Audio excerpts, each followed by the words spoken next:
If you are an Ableton Live user, this might be the best value keyboard that you can get right now.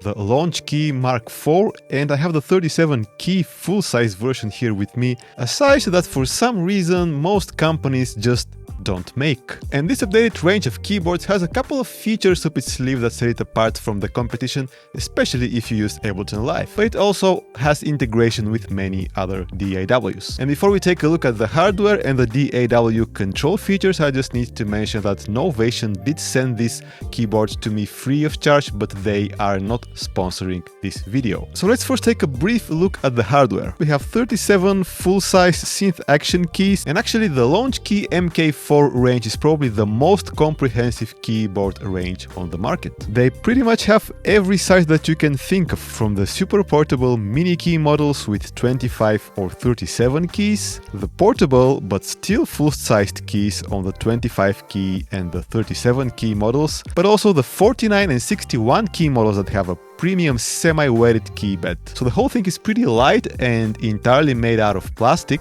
but it doesn't creak or bend at all. The build is super sturdy, and on the back we have all we need, which is a USB-C port, and it comes with a USB-C to USB-A cable, by the way, a sustain pedal port, and a regular full-sized MIDI out. The keys are light synth action keys, but they're quite sturdy and the velocity response is very good. I would assume it would be even better on the models with the premium key beds, but the idea of this keyboard is obviously to be light and portable and space-saving while still providing decent full-sized keys. And I really don't know why more companies don't make 37 key full-sized keyboards. Maybe it's not the most popular size, but the only other MIDI keyboard with 37 full-sized keys on the market that I know of is the IK Multimedia iRig Keys Pro. But that keyboard has very basic controller features and no pads, while the Launchkey MK4's controller features are crazy good. I'm not even exaggerating. And the pads are excellent, even though they are quite small. They have excellent velocity sensitivity for finger drumming, and they also provide visual feedback and control for the numerous features the keyboard has. Nice and smooth wheels as well, even though some people may not like the fact that they are above the keyboard, but that does save a lot of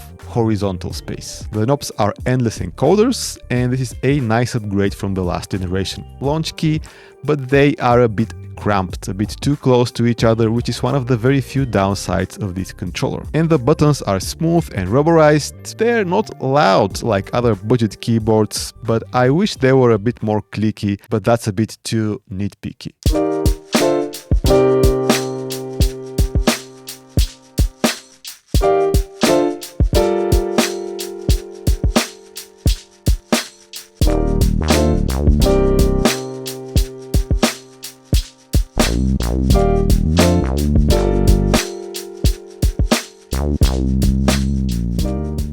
So all keyboards on the Launchkey range have pretty much the same control surface, except for the bigger ones that also have faders, but this part of the keyboard is pretty much the same across the whole range, with maybe just some buttons missing from the smallest mini keyboards. So the control surface is really awesome, and it has two features that I think no other third-party controller has, except for, of course, Ableton's own controllers. And also possibly Novation's premium SL range, but these are quite a bit more expensive.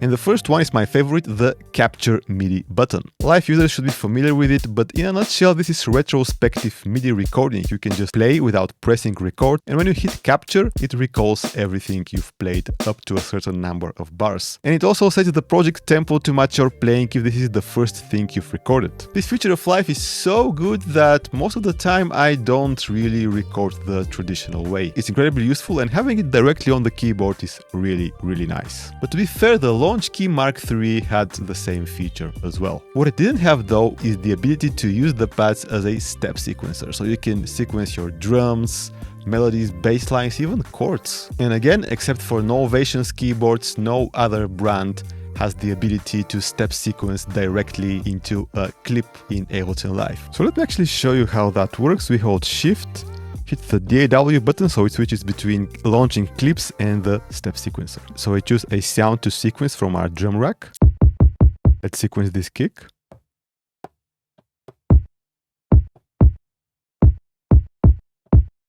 Go to our rim shot.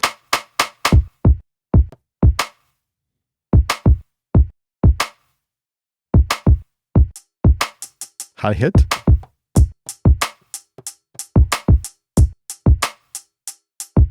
I have this brass sound here, and I am gonna sequence some chords. So sequencing chords is actually incredibly easy. You just play a chord, and now you can just put it on the pads.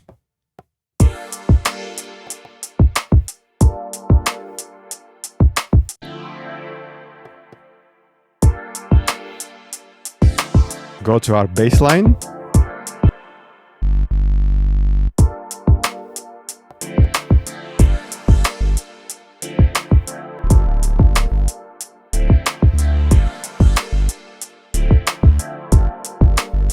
But the capabilities of this keyboard are incredibly deep, so we can also hold a note and change its length. So maybe we want this note to be 2 steps instead of 1. And we can also change the velocity of these notes and nudge them backwards or forward. And so besides the step sequencing, the pads have multiple modes. Built-in play assist features like chords, scales, and arpeggiator, and you can also switch between playing drum racks and clip launching. You can also change what the encoders do between controlling plugins, mixer sends, and transport controls. And actually, controlling the transport with the encoders offers surprisingly good navigation for Ableton Live's arrangement. So if we switch the encoder mode to transport, we can set the playback position and play our arrangement from that point. We can also zoom horizontally, zoom vertically for the selected track, and then we can change the start and end of the loop, the length of the loop, and with this last encoder we can also change the BPM of our project.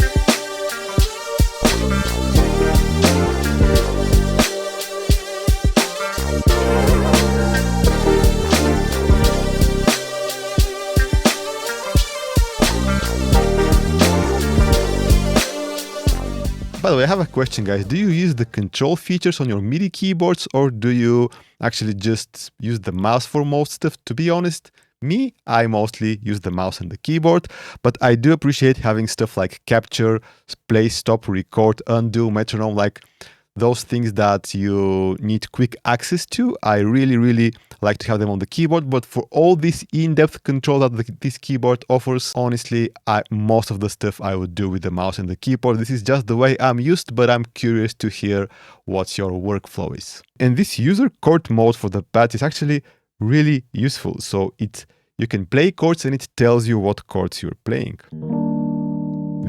So this is D sharp major, D minor 9, C minor 9.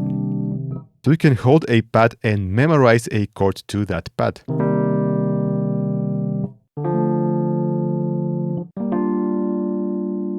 So now we can play the chords with just hitting a single pad.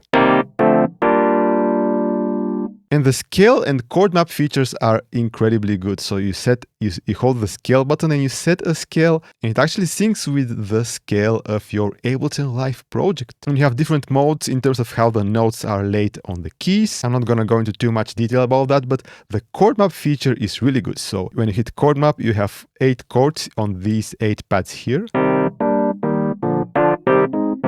And these are all the chords from the selected scale. And these first 2 knobs, the Adventure and Explore, can help us get some more interesting chords than the basic chords from the key that we've set. We also have a roll, so it's kind of like the strum feature in Live's MIDI editor. They introduced that in version 12. So it basically strums the notes, it doesn't play them all at the same time.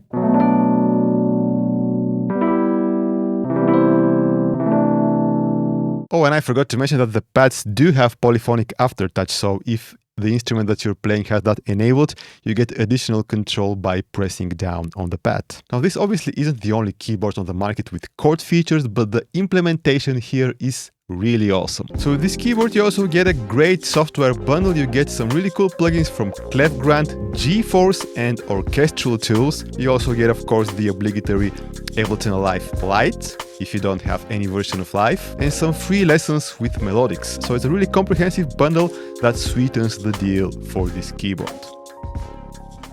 So overall, for the price, I can't think of any significant drawbacks with this keyboard. Some people would complain about the lack of aftertouch, but for the price, which is $229 for the 37 key model, I don't think it's a problem. This keyboard does it all. You really don't need anything else if Ableton Live Control is your priority. I really like this full-sized 37 key version. It's a very good compromise between playability and portability. 25 keys isn't enough, to be honest, and honestly, if you're getting the 25, you might as well get the mini 25, because at least that will fit in the backpack. So the full-size 25 keys is the least attractive option for me. And actually, at the time I'm publishing this video, these are on sale at Thomann. So check it out from the links down in the video description, and these are affiliate links, so buying through them helps support the channel. But an even better way to support is to get one of my sound packs. These are especially great for Ableton Live users, and I also have a bundle where you can get all packs at half price, so check them out in the video description as well. But a completely free way to show your appreciation is to hit the like button down there, and if you are new here, you might as well subscribe to the channel. And maybe check out this video up here as well. Catch you later.